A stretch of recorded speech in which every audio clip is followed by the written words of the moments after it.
सभी भाई बहनों को नमस्कार। आप जैसे सामने स्क्रीन पर देख पा रहे होंगे, मैंने आरआरबी एनटीपीसी 2024 का जो नोटिफिकेशन आया था अभी ही 2-4 दिन पहले, तो मैंने खोल रखा है। इस पर हम बात करने वाले हैं कि दिव्यांगजन कैसे फॉर्म भरेंगे और भी जो इम्पोर्टेंट डिटेल है किसके जॉब में कौन कौन सी पोस्ट में नौकरी ले सकते हैं। ठीक है, तो हम डिस्कस करेंगे।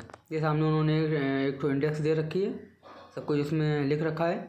आप लोग भी किसी के बताने के भरोसे या मेरे भरोसे भी मत रहिए, सबको टेबल दे रखा है, आप भी थोड़ा सा स्टडी कीजिए, देखिए। ठीक है, तो मेरे पास ये नहीं है कि आप मैं जो बता दूं आप उसी को फॉलो करें। ठीक है, आपकी जो जो मैं बताऊंगा वो ठीक ही होगा और मेरे अकॉर्डिंग, और नोटिफिकेशन खोल रखा है, फिर भी आप देखना सीखें। मेरे कहने का मतलब ये भी है। ठीक है, चलिए शुरू करते हैं। ठीक है, तो पब्लिशिंग डेट यहाँ दे रखी है। एप्लीकेशन 14 तारीख से शुरू हो जाएगा, 14 सितंबर से। ठीक है,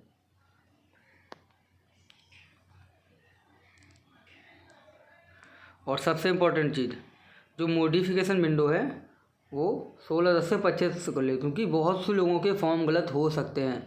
तो इस डेट को भूलना नहीं है। आपका फॉर्म जब गलत होता है तो आप इस डेट को ध्यान रखें और अपना मॉडिफिकेशन कर लें। ठीक है, चलिए आगे बढ़ते हैं।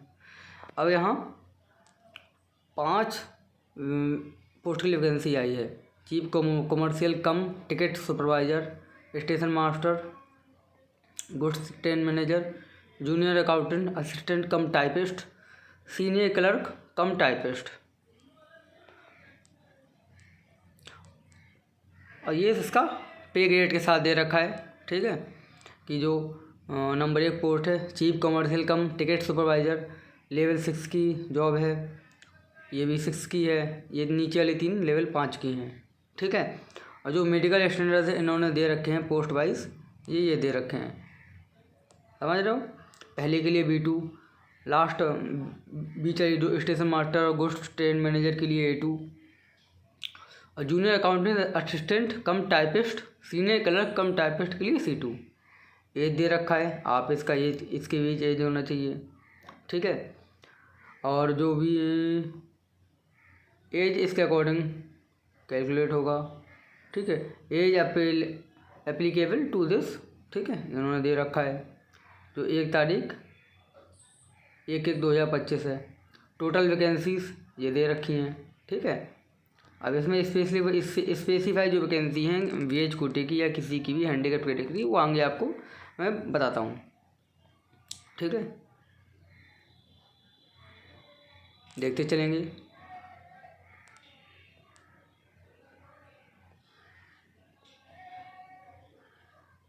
स्टेट ऑफ एग्ज़ाम दे रखा है, कितने होगा एग्ज़ाम।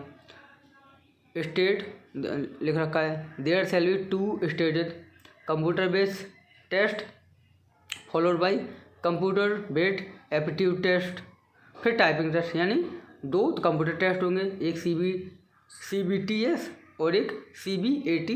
इसका फुल फॉर्म इन्होंने दे रखा है। तो बोला दोनों ही कंप्यूटर बेस्ड हैं, एक नॉर्मल होगा, कॉमन होगा, दूसरा हो सकता है किसी पोस्ट के लिए स्पेशल हो। ठीक है, टाइपिंग टेस्ट भी लगभग हर पोस्ट मांगा गया होगा, आगे लिख के आएगा, देख लेंगे।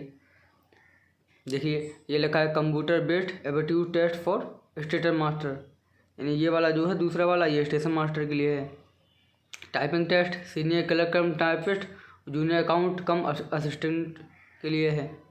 For goods manager, for goods train manager, senior commercial cum ticket supervisor, there shall be 2 stages.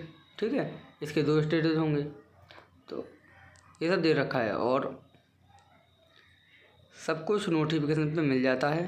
ठीक है, और इन्होंने ये भी दे रखा है कि वो कितने गुना लड़के लेंगे हर टीयर पे, तो इन्होंने लिख रखा है RRB wise source listing of candidate of state 2 CBT shall be done at the rate of 50%, यानी जो पहला कंप्यूटर एग्ज़ाम होगा उस पर ये 15 गुना लेंगे। Short listing of computer based exam aptitude, यानी जो दूसरा कंप्यूटर बेस्ड एग्जाम होगा उसमें वो कैंडिडेट वैकेंसी का 8 गुना लेंगे। समझ में आया। नेगेटिव मार्किंग 1/3 होगी। ठीक,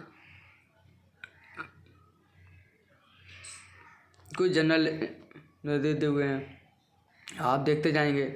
मेरे देखने के साथ साथ आप भी अपना पूरा अच्छे से रीड करेंगे, क्योंकि फॉर्म आप भर रहे हैं। मेरी या किसी और की गलती को देखते हुए आप अपना करियर किसी पे दाव पर नहीं लगाएंगे। हम सिर्फ आपको गाइड करने के लिए यहाँ हैं, समझ रहे हैं। वैकेंसीज वगैरह इन्होंने बता रखी है, पर वैकेंसी आगे मिलेगा, देख लेंगे। अब ये हैं मेडिकल स्टैंडर्ड्स, ठीक है, जिस पे काफ़ी लोग परेशान हैं रहते हैं। I mean normally PWD candidate को तो टेंशन रहती ही है, समझ रहे हैं मेरी बात। तो ये देखिए मेडिकल स्टैंडर्ड A2, ठीक है, A3,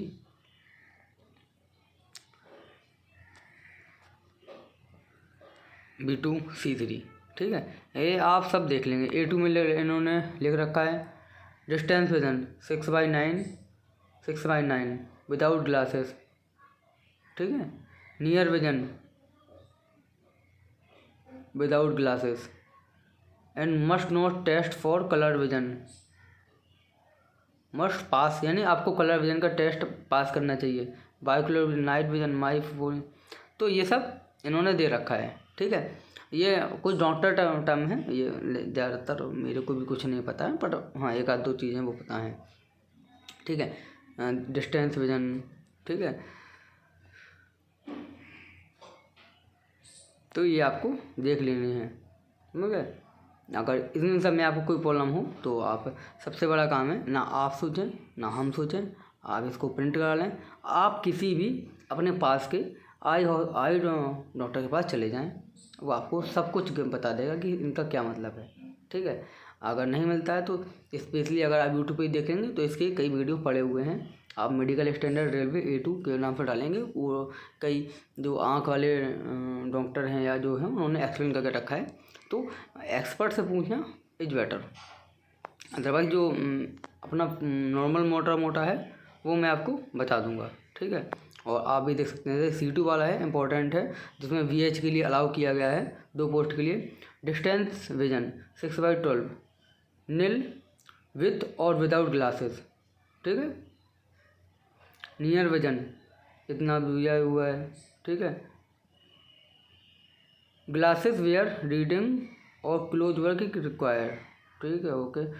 नियर विजन इतना होना चाहिए ग्लासेस के साथ जहाँ पे है, ठीक है, विद और विदाउट ग्लासेस, ठीक है। यानी सिंपल है, दूर की पावर पास की पावर के लिए इन्होंने दे रखा है। और यहाँ पे 6/6 किसी पोस्ट के लिए नहीं मांगा है। जो 6/6 होता है ना, तो वो इसके इसमें किसी भी पोस्ट के लिए नहीं मांगा है। देखो आप कोई भी देख लो, स्टेशन मास्टर इवन जो क्राइटेरिया था उसके लिए भी नहीं, तो 6/9 मांगा है, ठीक है, और वो भी विद और विदाउट ग्लासेस, समझ रहे हैं। तो इतना कोई बड़ी नहीं है, ठीक है। और जो एक लेसिक सर्जरी होती है, ठीक है, उसके लिए भी इन्होंने दे रखा है, ठीक है। कि इसके आगे देख लीजिए कि 1 मिनट ऊपर करने दीजिए। दी अबव मेडिकल स्टैंडर्ड्स, इससे मैं लाइन रीड कर रहा हूँ। Above medical standard are indicative and not exhaustive and apply to candidate in general. Candidate are advised to read chapter 5 of Indian Railway words can be, ठीक है। अब ये वाला देखेंगे। Candidate who have undergone LASIK surgery or any other surgery produced to correct for factory error are not eligible for the post of having medical standard A2 A3, ठीक है। यानी जो भी लेसिक सर्जरी और कुछ अदर सर्जरी से गए हैं वो A2 और A3 के लिए एलिजिबल नहीं है। स्पेशली लेसिक सर्जरी के लिखा हुआ है। लेसिक सर्जरी सॉरी मेरे को पता नहीं है क्या है। Candidate who have undergone LASIK surgery और any other surgery procedure to correct rectify error are eligible for post of heaven. हाँ, जो मेडिकल स्टैंडर्ड B2 और C2 हैं उनके लिए ये अलाउ किए गए हैं, ठीक है। तो पोस्ट अलग हैं पर मेडिकल स्टैंडर्ड इन्होंने बता रखा है, ठीक है। बाकी ये सब सिटीजनशिप लिखा है इन्होंने, एज लिमिट दे रखी है, ठीक है। और ये जो एज कंसेशन मिलेगा किस में कितना मिलेगा, PWD में वो UR में 10 साल, OBC में 13 साल, ST में 15 साल, समझ रहे हैं। तो ठीक है, आगे चलते हैं।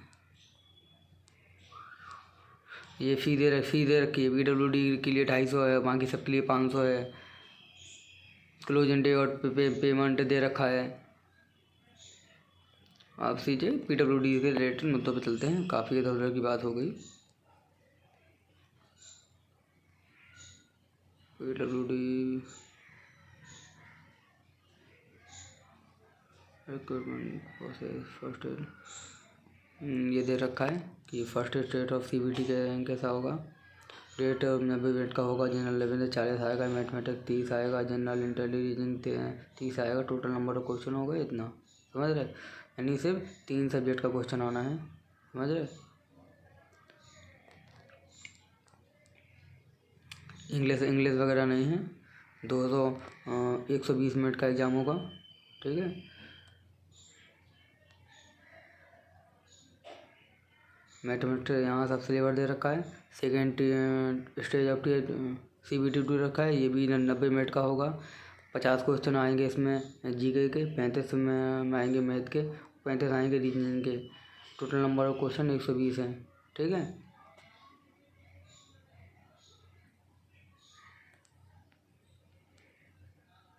इसमें भी 2 घंटे का टाइम मिलेगा और -1/3 की माइनस मार्किंग है, ठीक है।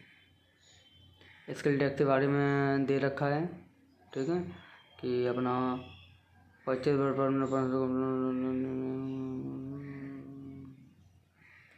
आप आराम से देख लेना।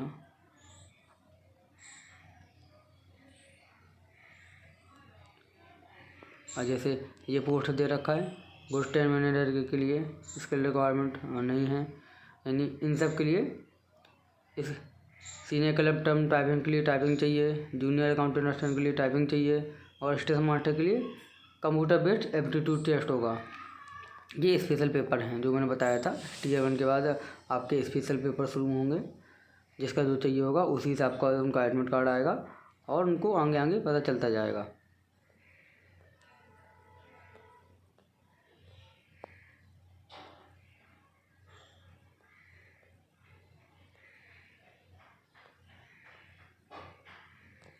एक मिनट पे इंडेक्स देख लेता हूँ तो थोड़ा ज़्यादा इजी हो जाएगा, समझ रहे हैं।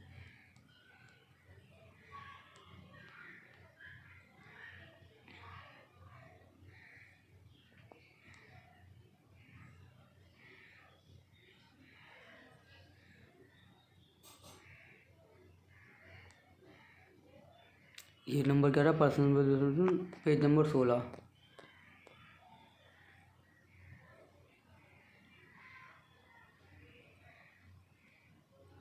ये दे रखा है पर्सन विद बेंचमार्क डिसेबिलिटी, ठीक है। इसमें कई एनेक्जर दे रखे होंगे, वो आप अपने हिसाब से देखते रहिएगा, मैं आपको आगे दिखा दूंगा, ठीक है। जैसे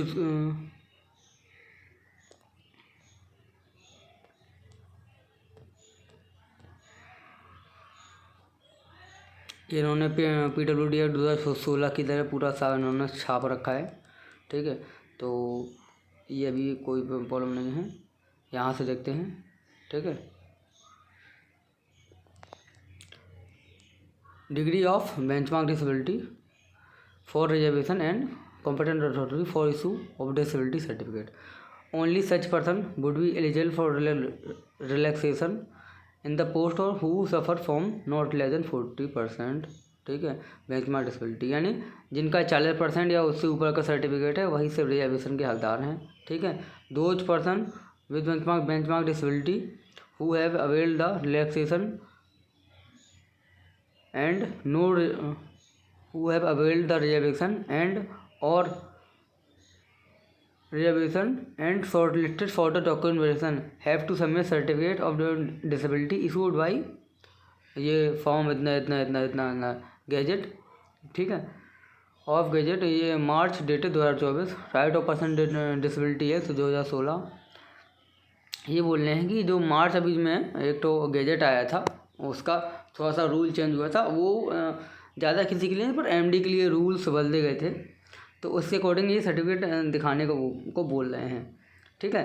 तो जो कैंडिडेट हैं अब जैसे सर्टिफिकेट तो दोबारा नहीं बनेगा, तो उनके लिए मैं एक बोल सकता हूँ कि आप जाके ट्राई कर सकते हैं कि इसी के नोटिफिकेशन से आप फॉर्मेट प्रिंट करके डिसेबिलिटी के लिए कई उन्होंने दे रखे हैं, आप वो एक बनवा लीजिए। जैसे एसएससी फॉर्मेट में बनवाते हैं ऐसे रेलवे फॉर्मेट में बनवा लीजिए। और देखिए कि डॉक्टर प्रॉब्लम आती है कि कई लोगों का जैसे सब जोड़ के 40 बन रहा है, अब वो नए के अकॉर्डिंग उनका 40 नहीं हो पा रहा है, तो सब एमडी वालों को बहुत प्रॉब्लम है इसमें। ठीक है, तो अभी इसका सोल्यूशन मेरे पास है नहीं, तो अभी फ़िलहाल इस वीडियो में डिस्कस नहीं करते हैं, उसके लिए अलग से वीडियो बनाएंगे। ठीक है, अंडर चैप्टर 7 ये कुछ अनेक्जर दे रखे हैं, ये भाई इनके रेलवे फॉर्मेट के SSPWD सर्टिफिकेट के अनेक्जर हैं। ठीक है, और ये स्क्राइब के बारे में दे रखा है 11.4। ठीक है, कि असिस्टेंट ऑफ स्क्राइब। ठीक है,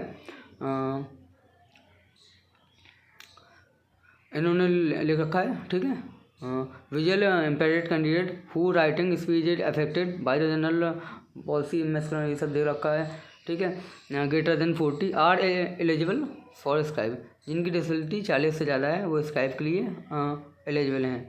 ठीक है, रेफरेंस दे रखा है 5D। ठीक है, पर्सन हैविंग लेस देन 40% से जो डिसेबिलिटी जिनकी कम है, एक नोटिफिकेशन 2016 के अकॉर्डिंग उनके लिए अनेक्जर 5F दे रखा है, वो भी इस अनेक्जर और अंडरटेकिंग 5G के लिए असिस्टेंट ले सकते हैं, ये अनेक्जर बनवा के, जैसे SSC में होता है वैसे ले सकते हैं। ठीक है, फिर उन्होंने दे रखा है scribe facility will be provided by examination bodies, यानी इन्होंने बोल रखा है कि स्क्राइब जो है वो RRB की तरफ से दिया जाएगा। इन्होंने आगे ये बता रखा है कि अगर वो नहीं देता तो अपना भी ले सकते हैं, उसके कुछ नियम इन्होंने अलग से बता के रखे हैं, तो वो आप देखेंगे।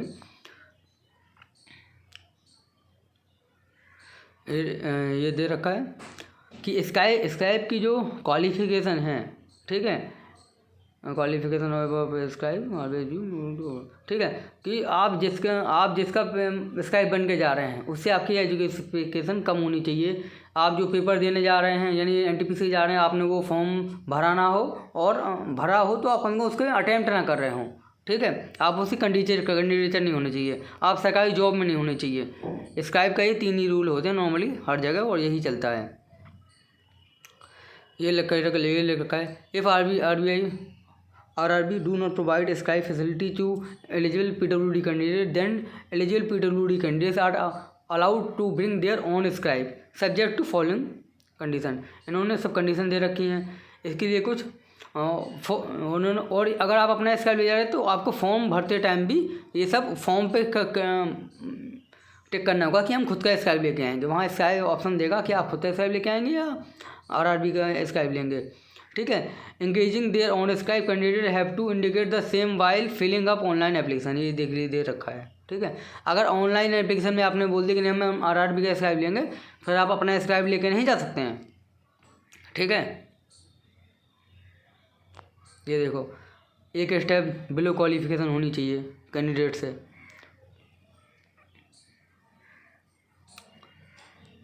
Candidates should also be allowed to take different scribe for writing different paper, especially for languages. However, there can be only one scribe per subject।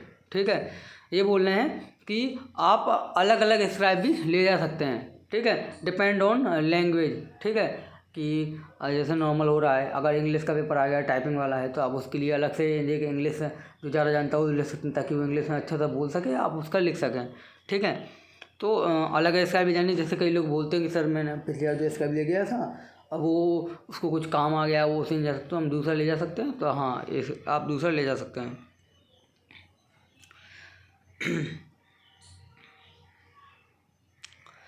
अब ये नंबर D पे देखा क्या है, candidate opting for scribe will have to provide additional detail for scribe during submission of online form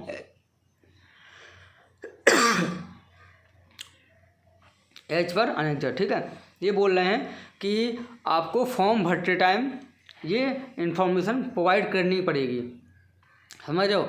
यानी जो scribe आप ले जा रहे हो उसकी भी आपकी पढ़नी पड़ेगी। अनेक्जर को दिए हुए हैं, अनेक्जर 5D, अनेक्जर 5F और अंडरटेकिंग इतना। ठीक है, तो ये बोल रहे हैं so that RBI can issue का लेटर फॉर स्क्राइब। ठीक है, same shall be signed by both candidate and scribe scribe should produce original and valid ID proof of exam centre के टाइम पे, ठीक है।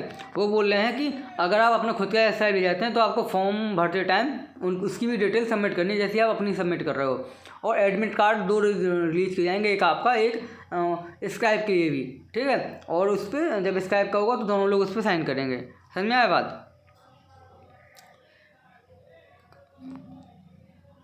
सेपरेट ई का लेटर विल बी इशूड, देखो ये लिख रहा है ना, ठीक है, दोनों को लिए जाएंगे, ठीक है।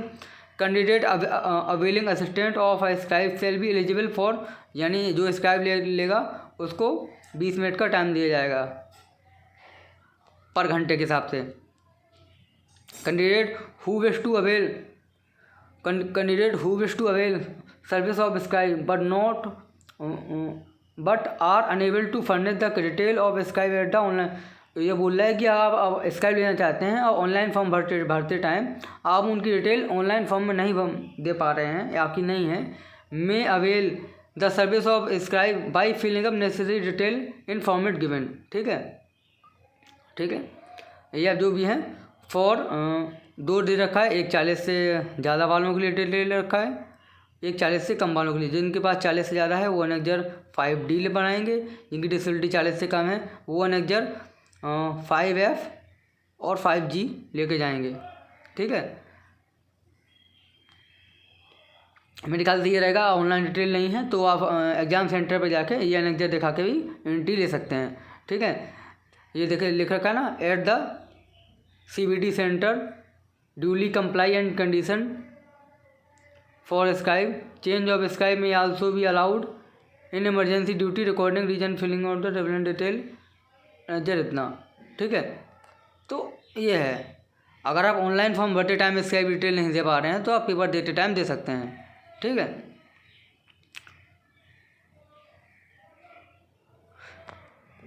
Selected PWD candidate will be subject to medical examination by the railway, यानी रेलवे अपना खुद का मेडिकल करता है। आप सिलेक्ट हो गए इसका मतलब ये नहीं है आपका, जब तक आप मेडिकल क्वालिफाई नहीं करते हैं आप अपने आप को फिट नहीं मानिए।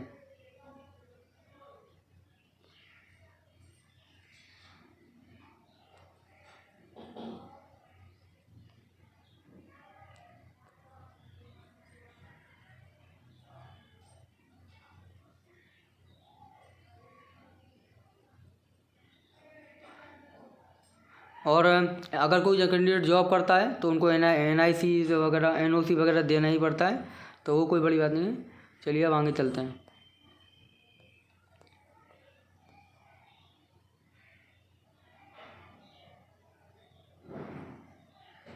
स्काइप और PWD कैंडिडेट है वही दे रखा है, किन किन के लिए अलाउ है, अपना खुद का ला सकते हैं, ठीक है, अलग अलग के लिए ला सकते हैं।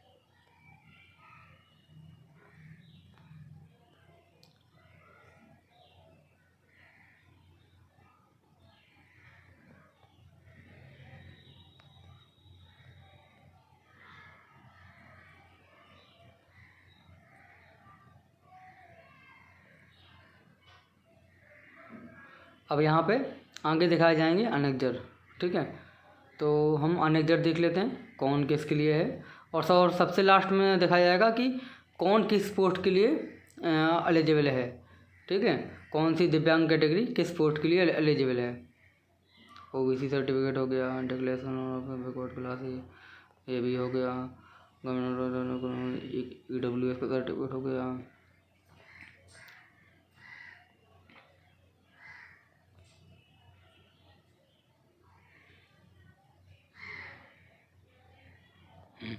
ये जो दिख रहे हैं फॉर्म 5, ये SSC फॉर्मेट में PWD सर्टिफिकेट का फॉर्मेट है, ठीक है। ये in case of amputation of complete paralysis of limbs और जो बोनापन है उनके लिए, अगर जिनके पास ये दिव्यांगता है वो इस फॉर्मेट का रेलवे का फॉर्मेट में, और सेम फॉर्मेट SSC में होता है, तो कोई ज़्यादा अंतर नहीं है, सिर्फ अनेक्जर का नाम चेंज है, आप लेके जा सकते हैं, ठीक है। दूसरा देखेंगे, ये इन्होंने दे रखा है ये देखिए, in case of multiple disability, ये मार्च 2024 के अकॉर्डिंग, ये जो गजेट आया था उसके अकॉर्डिंग इन्होंने लिख रखा है। तो ये मैंने बोला था ना कि अगर एमटी वाले परेशान हो रहे हैं मार्च 2024 अकॉर्डिंग गैजेट वाला, तो आप ये वाला प्रिंट कर लीजिए। आप अपने डिस्ट्रिक्ट हॉस्पिटल चले जाइए और वहाँ से इसको एसएससी रेलवे फॉर्मेट में बनवा लीजिए। ठीक है, इन्होंने सारे फॉर्मेट मार्च 2024 के अकॉर्डिंग अपडेट कर दिए हैं। ठीक है, in case of those mention, और जो भी डिसेबिलिटी ऊपर 2 फॉर्म में थी 5 और 6 उनमें नहीं है, तो वो ये वाला डिसेबिलिटी बनवाएंगे। ठीक है, इसमें सबको दे रखा है। नॉर्मली मेरे पास यही है एसएससी फॉर्मेट में, तो ये मैंने बनवाया था, तो आपको भी यही बनवाना है। ठीक है, ये लेटर ऑफ अंडरटेकिंग है स्क्राइब का 5D। ठीक है, यानी कि आप जब आप खुद का स्क्राइब लेके जाएंगे तो आप ये वाला एनेक्जर बनवाएंगे। ठीक है, आगे चलते हैं।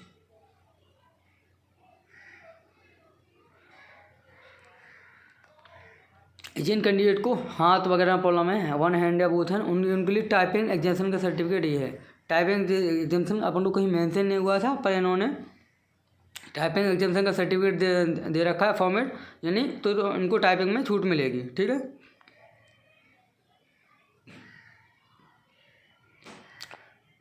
ये फॉर्मेट दे रखा है जिनकी डिसेबिलिटी 40% से कम है और वो स्क्राइब की सुविधा लेना चाहते हैं, उनमें अपने कैंडिडेट आ जाएंगे।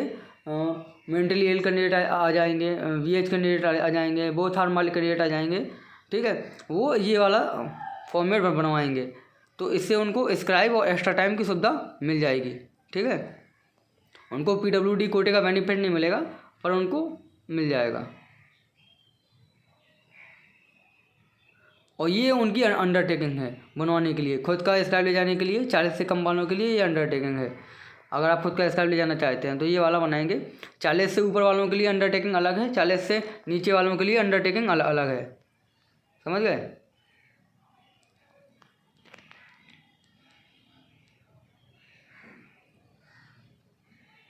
ये जिन लोगों ने लेसिक सर्जरी वगैरह कराई है और वो स्टेशन मास्टर के अकॉर्डिंग कर रहे हैं, तो ये उनके लिए है। ठीक है, फॉर्मेट वगैरह कई फॉर्मेट दे रखे हैं, आपकी रिक्वायरमेंट के हिसाब से आपको फॉर्मेट सर्च कर लेने हैं। ठीक है, तो ये सब रहेगा। अब आगे चलते हैं। इसमें अब आगे आप देखेंगे इन्होंने जोन वाइज वैकेंसी दे रखी हैं हर एक की। ठीक है, ये देखिए, ये है अनेक्जर ए, ये इंपॉर्टेंट है अनेक्जर ए। ठीक है, यहाँ इन्होंने दे रखी है, इन्होंने suitability for person which benchmarks disability PWD, किस पोस्ट के लिए कौन कौन से PWD कैंडिडेट इन्होंने अलाउ किए हैं। अब देखेंगे चीफ कमर्शियल टिकट कम सुपरवाइज़र के लिए लेवल 6 की जॉब है। ठीक है, इन्होंने VI को एलिजिबल नहीं किया है, जो कानून प्रॉब्लम है वो जॉब में एलिजिबल हैं। ठीक है, 1 आर्म वाले एलिजिबल हैं, 1 लेग वाले हैं। ठीक है, मल्टीपल वाले हैं। ठीक है, लोकोमोटिव वाले हैं, बोने हैं। ठीक है, तो और इनके जो कोड रहेंगे ये नीचे लिख रखे हैं। अगर आपको नहीं समझ में आ रहा हो तो ये नीचे इनके सबके ये देखिए, सबके फुल फॉर्म दे रखे हैं, ये दे रखे ना, आप इसका फुल फॉर्म यहाँ से देख सकते हैं। समझ आई बात? और जो OD है, अब ये OD क्या है, तो ये तो मैं पहली बार भी देख रहा हूँ। MD तो मेरे को पता है। ठीक है, तो OD में तो सब में नो ही है। MD में यस दे रखा है जिनका मल्टीपल डिसेबिलिटी का है, लेकिन मल्टीपल डिसेबिलिटी जो अलाउड हैं उनका मिल के ही होना चाहिए। ठीक है, ऐसा नहीं कि VH का हो और 1 आर्म का हो तो वो अलाउ नहीं होगा। ठीक है, और स्टेशन मास्टर के लिए सेम देखिए, VH को नो रखा है, इसमें HH को भी नो रखा है, इसमें OH को, इसमें तो कोई भी डिसेबिलिटी स्टेशन मास्टर के लिए तो कोई भी PWD कैंडिडेट अलाउ ही नहीं है। PWD कैंडिडेट स्टेशन मास्टर के लिए अलाउ नहीं है। गुड्स ट्रेन मैनेजर के लिए VH को नो करके रखा है। ठीक है, HH को नो करके रखा है, ये भी किसी पोस्ट के लिए अलाउ नहीं है। अब फिर लास्ट की आ गए 2 पोस्ट, जूनियर अकाउंटेंट असिस्टेंट कम टाइपिस्ट। इसके लिए इन्होंने मेडिकल स्टैंडर्ड C2 मांग रखा है। ठीक है, जिसमें VH भी अलाउ हैं, HH भी अलाउ हैं, OH में भी 1 लेग अलाउ हैं, बोथ लेग अलाउ हैं। ठीक है, और वन आर्म वाले नहीं लिखा है इस पर, ऊपर वाले में वन आर्म था, इस वाले में वन आर्म नहीं है, ठीक है। और ये भी नो है। तो आपको डिसेबिलिटी कोड अपने देख लेने हैं फॉर्म भरने से पहले, ताकि आप अपनी मेहनत ज़ाया ना करें और आप टेंशन ना लें। सीनियर क्लर्क कम टाइपिस्ट के लिए बोथ वाले अलाउ हैं, ठीक है। ऊपर वाले में जूनियर अकाउंटेंट में सिर्फ लोग वजन अलाउ थे, सीनियर क्लर्क टाइपिस्ट में ब्लाइंड भी अलाउ हैं, यानी जो बिल्कुल अंधे हैं वो भी अलाउ हैं, ठीक है। इसमें ज़्यादा तो अलाउ किए हैं ओएच में, वन आर्म भी है, वन लेग भी है, वन आर्म लेग भी है, बोथ लेग भी है, ठीक है। एलसी भी है, ठीक है, जैसे लेब्रोक्सी कीवर्ड बोलते हैं, DW यानी बोने भी हैं, AAV भी है। AAV में क्या कोड है? AAV नीचे देखना होगा, सॉरी, AAV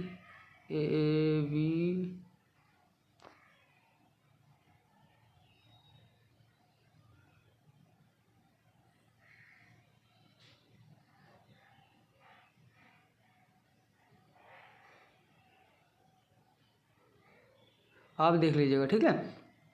तो ये इम्पोर्टेंट है, फॉर्म भरने से पहले ये ज़रूर चेक कर लेना है कि आपकी जो डिसेबिलिटी है उसको अलाउ किया है या नहीं किया है। समझ रहे मेरी बात? उसको अलाउ किया है या नहीं किया है, ये आपको चेक कर लेना है, क्योंकि ये बहुत इंपॉर्टेंट है। समझ आई बात? फिर आप नीचे देखते जाएंगे, सेम ही दिया है, जोन वाइज वैकेंसी दिया है। ये है अहमदाबाद की वैकेंसी है, इसमें VH की 0 है, HH की 4 है, LD की 3 है और MD की 0 है। ये जोन वाइज वैकेंसीज हैं, समझ रहे हैं। अब जितना कि मेरे को पता है फॉर्म भरने का, मैं पहले कभी RRB का फॉर्म नहीं भरा हूँ, मेरे ख्याल से शायद एक ही जोन से फॉर्म भरते हैं। आप लोग बताइएगा, फॉर्म भरने का अगर आएगा तो मैं फॉर्म जब भरूंगा तो अलग से वीडियो एक बना दूंगा, अगर फॉर्म भरने में कुछ इससे भी होता है। अदरवाइज़ मैंने इसमें नॉर्मल जो जानकारी दे होती है वो मैंने दे दी है, ठीक है। तो होता है तो मैं एक अलग से वीडियो बना दूंगा अगर रिक्वायरमेंट है। अगर कमेंट में भी आप लोग बोलते हो कि उसका भी चाहिए फॉर्म भरने का वीडियो, तो मुझे स्क्रीन रिकॉर्ड करके तो नहीं आता, उसमें डिटेल भी शो होंगी, पर कुछ पॉइंट जो इंपॉर्टेंट रहेंगे उनका स्क्रीनशॉट लो लेके उनका सबमिट करके वीडियो मैं आपको बना दूंगा कि ये ऑप्शन में आपके फॉर्म भरते टाइम आएंगे, ये ऑप्शन इसमें ये क्लिक करना है, ये क्लिक करना है, तो कुछ आइडिया मैं दे सकता हूँ, ठीक है। तो अभी मुझे उतना नहीं आता है कि मैं पूरा अच्छे यूट्यूबर्स की तरह पूरा ब्लर करके बना दूँ या करके, तो अभी वो मेरे को नहीं आता है। तो जितना हो सकता है मैं हेल्प करने की कोशिश करता हूँ, ठीक है। इसमें नीचे भी सब दे रखा है, ये देखिए एब्रीविएशन जो कोड थे सब दे रखे हैं, ठीक है।